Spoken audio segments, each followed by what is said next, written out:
Hello, this is basically just an update video. I'm going to tell you guys sort of what I've been doing magically, what I've been up to, and why I haven't really posted a lot of videos up. Okay, so to start off with, I've got some really bad news the other week, and literally the past 2 weeks, I'll be honest, have been like the weeks from hell, and not as in Dame hell, as in Christian hell. Yeah, it's not really been that good. I got some really bad news about my nan and granddad. They passed away, basically, which, they've not been... They've been in a lot of pain for a while now, and it's quite good that they went together. They've been in pain in different ways, but it's kind of over now. Their suffering is both over. I haven't really been in a magic making mood. I haven't really been in the mood to cast. I've been feeding a lot of spirits, though. I have. I found for a while that my spells and charms stopped working, I was like, what is going on? And I spoke to a really good friend of mine, and he actually put it in a really good way. He said you need to look at it almost like a bank.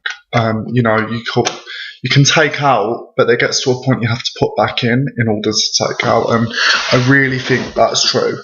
He hit the nail on the head, and I've just basically been giving back, serving my ancestors, serving the gods, bonding with my familiar, giving my familiar spirit offerings,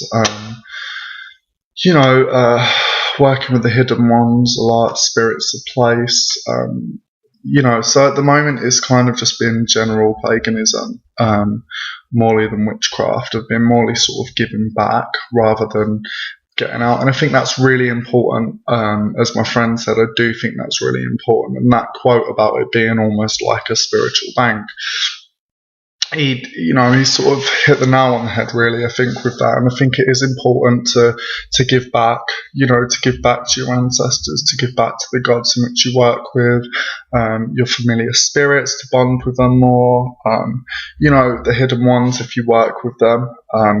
Traditional witchcraft, we do quite a lot. Spirits of place as well. Think about the land in which you work in, and it's really important. It's really important to do that and to recognise that. And so, yeah, I think at the moment, as I said, I haven't been. My emotions have been up and down, so I felt like I can't cast at the moment because my whole emotion is just completely up and down. So I feel like I'm unable to almost sort of try and direct energy when my energy is scattered. God, that sounds so new age, but that's basically how I feel. Fuck it. So yeah, I feel like I can't direct magic and energy when my own personal shit is just all over the place inside me. So I'd rather leave it. I'd rather at the moment bond with my spirits. I've been feeding my nan and granddad as well, but I'd rather bond with my spirits. I'd rather give them offerings I'd rather offer up to the gods and the spirits, and yeah, and it's mainly been sort of researching general paganism, collecting supplies. I've kind of taken a step, not like permanent, like literally only for a couple of weeks. I will be back in that compass soon. But at the moment, yeah, I'm taking a little break from witchcraft because I feel like, at the moment it's a bit like, it's a lot for me to handle, really. But two of my friends were based in a water park, and I went there, and it was absolutely beautiful. It was a really lovely day. We had such a good day, and I got a lot of supplies too. Massive Queen Elizabeth fruit. It was huge. I should actually have brought it with me, and they cost quite a lot, but I got it for, well, obviously free. But yeah, so it was a good place to get supplies, and stuff like that. But so yeah, basically my friends were at this water park one day, and they were talking about the genus loci, the spirit of the place. And in the middle of the crossroads was a mummified frog, just a dead frog, and they both looked at each other and went, George. And it's, it's kind of like, I've told people on a forum, but they're like, oh no, mummified frog in the middle of a crossroads, why did you touch it, leave it, and I do get that point, but the way it feels like it's almost meant for me in order as a medium to connect to the spirit of place. It's something I can sort of use as a medium in order to gain access, in order to connect and work with the spirit of place. So I will show you him. He's really cute. Can you see him? I don't really want to break him. Pretty awesome.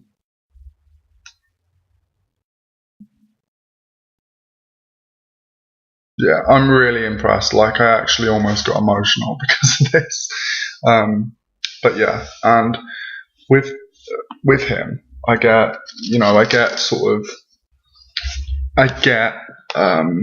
feelings that it's meant for me. I get the impression that it is meant for me, and I get the impression, because I was working with the spirit of place quite a lot, so I almost know that the spirit of place has kind of sent me that in my path in order for me to connect to it even more, and so it will act as a medium. At first, I thought it was almost like forgive me, my pronunciations are awful, but I thought it was like Cronekdu, which is basically a Cornish witchcraft charm of a dried toad. It can be a dried frog as well, and they use it in order to manipulate the minds of animals and people. And you normally get given it by a coven. There are obviously certain rites that you do with it.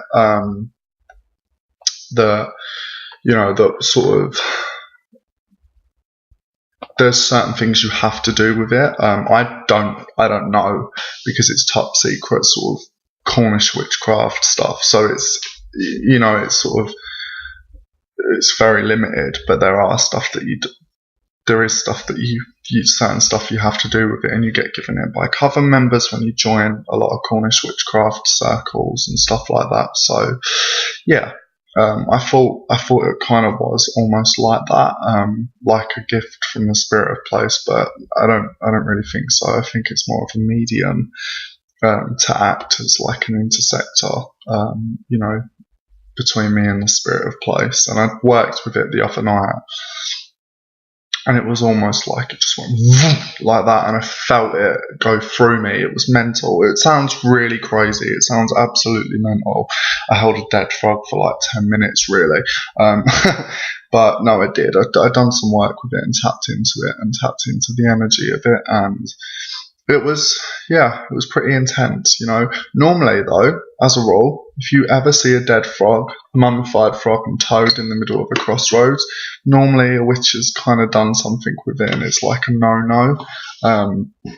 But it's the fact that my friends were both speaking about spirit of place, and I've been working with spirit of place heavily, and then they saw the mummified frog, and they just went, George, and it just sort of, it clicked, and I do feel like it's a gift. So yeah, I'm going to use that as a medium. As I said, just sort of at the moment, I feel a bit, up and down. So I'm not really crafting, I'm not really casting a lot. I'm just giving back, really. And I think it is really important to do that. I think it's really important to have a give back time. Pardon me. Where you give back to the spirits of the land and you give back to the spirits of place. What else? I've also been researching a lot on Cornish cunningcraft, on Pella, on the Pella current, and yeah, that's quite good. I'm pretty impressed by that. It really interests me, the whole thing. I find, like, if I was to be initiated into a coven and a tradition, I think it would be the Pelacurrent, the Cornish witchcraft side of it, because it just, the whole thing interests me. The charms they do, the spells, the use of everything, the use of the psalms in it, and various sort of verses. I think they've got it pretty down to a T of what, not down to a TT, but, you know, I think they're the closest to the original Cunning folk, to the proper witches, traditional old world witches.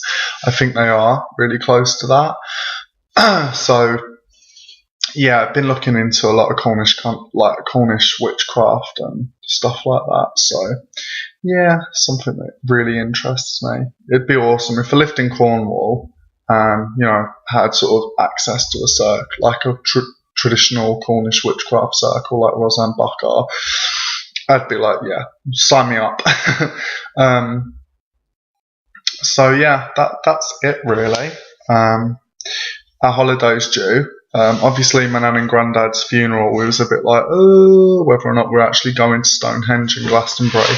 But Glastonbury's just being cut like 2 days short, so I still get to go there for one night, have a whole day there, and then leave the next day, which is okay because Glastonbury's not that big as a town.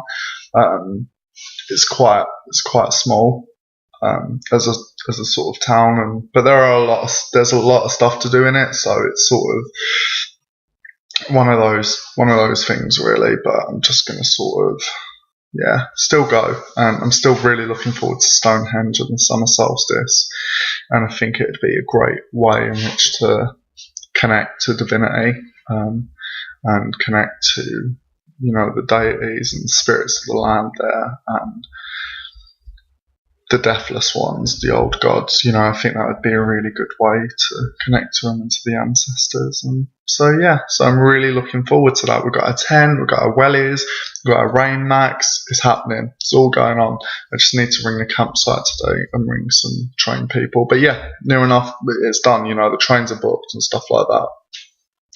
So yeah, really on a lighter note, I'm looking forward to Stonehenge, and I will do a couple of videos. I think I'm going to have to do a couple of videos of Stonehenge and just sort of, you know, just to document the experience there, and I think it'd be really good.